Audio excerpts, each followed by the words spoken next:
I'm Jesse Salem, and I own a company called Newport Harbor Shipyard. We're a boat repair facility. We do a lot of painting, mechanical work, and boat refitting. We're the biggest shipyard in Newport Beach. Our capacity is about 90 tons, and we think the quality of our work is unsurpassed. Here, that float activates. We originally started our relationship with GSI probably 10 or 12 years ago in an effort to comply with the new stormwater requirements for the state of California. Use PC swim. They've designed and implemented a water quality system. This is actually the second generation one that they helped us with. They helped us with our permitting. That's why we reached out to them.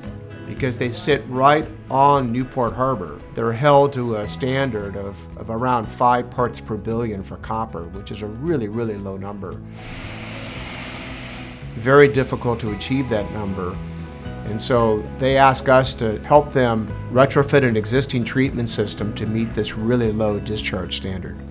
And the system that we designed, I don't know, 2 or 3 years ago has surpassed those benchmarks by over 50%, so we're very, very happy with what they've done. Not only have they designed our stormwater system, they've designed a pollution prevention plan for this whole piece of property, which is about 20 acres. They've been phenomenal partners. They've done exactly what they said they were going to do. They accomplished all the goals that we set to accomplish, and they've done just an incredible job supporting us after the system was installed, and continue to support us with our reporting requirements.